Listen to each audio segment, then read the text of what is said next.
ষড়যন্ত্র করা হয়েছে, আমরা নিন্দা জানাই। ইন্টারিম গভর্নমেন্ট যাদের পরিচয় ছিল নিরপেক্ষ, দল নিরপেক্ষ, তারাও এই ষড়যন্ত্রে শরীক ছিল, নিজেরাই তারা স্বীকার করেছে। ষড়যন্ত্র করে 11 দলকে হারানো হয়েছে। আমরা বিস্মিত হলাম, জাতীয় সংসদের মতো জায়গায় দাঁড়িয়ে প্রতারণার আত্মস্বীকৃত সাক্ষী পাওয়া গেল। লজ্জা। সামান্য হায়া শরম থাকলে এটা হওয়ার কথা ছিল না। ভালো হয়েছে জাতি চিনে ফেলছে। এখন আর অন্য কোনো ব্যাখ্যা দেওয়ার সুযোগ নেই। ওখানে যা বলা হয় কার্যকরীতে তা লেখা হয়ে যায়, ইতিহাসের অংশ হয়ে যায়, যদি এটা এক্সপাঞ্জ না হয়ে থাকে। যেহেতু এই বক্তব্য এক্সপাঞ্জ হয় নাই, কাজেই এই আত্মস্বীকৃতিও রেকর্ড হয়ে থাকলো। তারা এই সংসদে দাঁড়িয়ে বলেছিলেন জুলাই চার্টার একটা অন্তহীন প্রতারণার দলিল, আর এই সংসদেই দাঁড়িয়ে তারা আবার প্রমাণ করলেন তারাই জাতির সাথে অন্তহীন প্রতারণা করেছেন।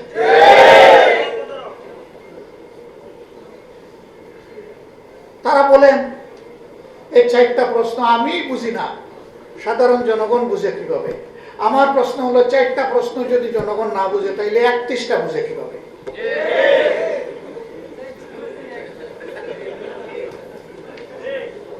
চারটা তো ছোট 31টার চাইলে, তাইলে 31টা বুঝে নাই জনগণ। সুতরাং জনগণকে আপনারা মূর্খ বলছেন, মূর্খ। আমরা এখানেও নিন্দা জানাই। জনগণের বিবেচনাবোধের উপরে যারা প্রশ্ন তুলে, বুঝতে হবে তারা গণতন্ত্রে বিশ্বাস করে না। গণতন্ত্রে বিশ্বাস করলে জনগণের বিবেচনাবোধের উপর প্রশ্ন তোলার কারো কোনো অধিকার নেই। এই কাজটা তারা অবলীলায় করেছে। দুঃখ লাগে, আগেই বলেছি 17.5 বছর তারাও তো মুসলিম ছিল, তাদেরও তো বহু লোক নিহত হয়েছে, গুম হয়েছে, পঙ্গু হয়েছে, জেলে গিয়েছে। হ্যাঁ, এটা ঠিক যে সবাই জেলে যায়নি। যারা জেলে যায়নি, গুলি খায়নি, পঙ্গু হয়নি, যাদের আপনজন কেউ শহীদ হয়নি, তারা শহীদ পরিবারের হাত আর বুঝতে পারবে না।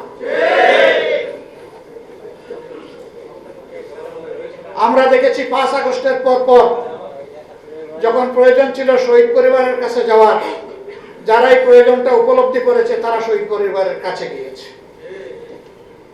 আর কেউ কেউ তখন থেকেই নির্বাচনের দাবি তুলেছে। শহীদদের তাজা রক্ত তখনও ভাসছে, মায়ের চোখে তখনও পানি নয়, রক্ত ঝরছে। সেই সময় তাদেরকে সান্ত্বনা দেওয়া, তাদের পাশে দাঁড়ানো, এই কাজটা না করে কিভাবে কিছু রাজনৈতিক দল তারা তখন থেকে নির্বাচনের জিকির তুলতে পারল?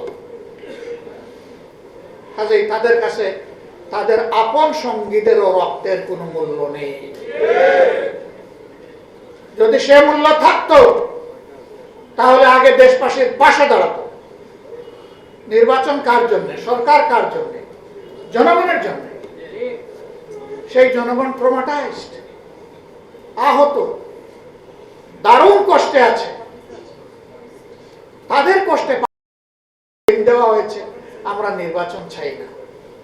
নির্বাচন না চাইলে পরে নির্বাচনে অংশগ্রহণ করলাম কিভাবে? সম্মানিত বন্ধুগণ, আমরা নির্বাচন চেয়েছি, তবে আমরা নির্বাচনের নামে ষড়যন্ত্র চাই নাই। ষড়যন্ত্র করা হয়েছে, আমরা নিন্দা জানাই। ইন্টারিম গভর্নমেন্ট যাদের পরিচয় ছিল নিরপেক্ষ, দল নিরপেক্ষ, তারাও এই ষড়যন্ত্রে শরীক ছিল, নিজেরাই তারা স্বীকার করেছে। ষড়যন্ত্র করে 11 দলকে হারানো হয়েছে। তারপরে এই রায় কেন মেনে নিলাম? এখানে একজন আপা রিকনসিলিয়েশনের কথা বলে গিয়েছেন, ধৈর্যের কথা বলে গিয়েছেন, জাতিকে গৃহযুদ্ধ থেকে বাঁচানোর কথা বলে গেছেন। 17.5 বছর পরে এই নির্বাচন নিয়ে ষড়যন্ত্রের ফসল হিসাবে যদি আমরা সেদিন রিভোল্ট করতাম, এই নির্বাচনের ফলাফল প্রত্যাখ্যান করতাম, তাহলে দেশের বিশৃঙ্খলার সৃষ্টি হলে এর শেষ কোথায় গিয়ে দাঁড়াতো কেউ জানে না।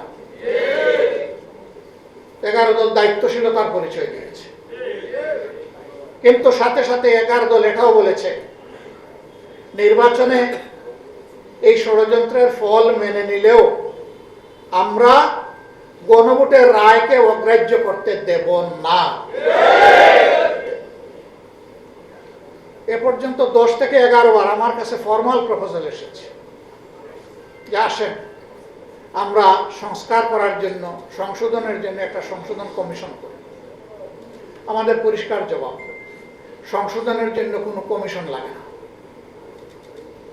সংশোধনের জন্য সরকারি দল ট্রেজারি বেঞ্চ থেকে বিল আনতে পারে, বিরোধী দল আনতে পারে।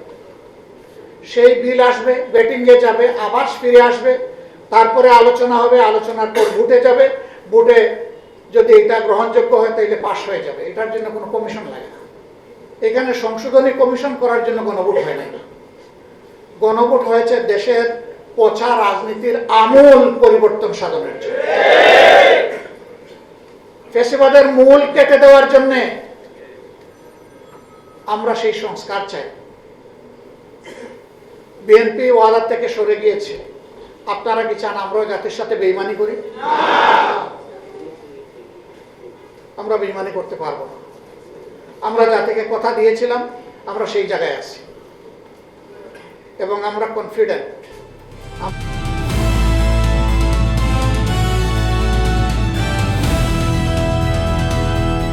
দিনাজপুর টিভি, মানুষের জীবনের কথা বলে।